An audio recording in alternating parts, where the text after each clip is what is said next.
যেহেতু এত বছর ছিলাম একসাথে, উনারে আমি একেবারে নিজ থেকে চিনি, সৎ মানুষ বলতে যা বোঝায়।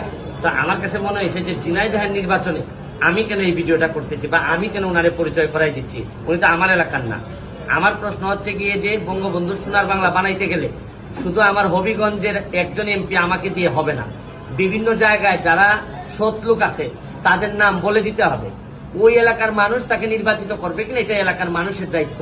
কিন্তু আমার কথা হচ্ছে যে এই লিটন আহমেদ যদি কারো টাকা মাইরা থাকে, সে যদি কোনো বালুর ব্যবসা, মাটির ব্যবসা, এইসব ব্যবসা করে থাকে, তাহলে তার এলাকার মানুষ এখন আমার ভিডিওতে লেখো যে এই লোক এই ঝিনাইদহের শৈলকুপাতে বহু মানুষের টাকা মাইরা দিচ্ছে, দলের নাম করে ভাঙ্গিয়া খাইছে। এরকম যদি হয় তাহলে আমরা রিটার্ন করব।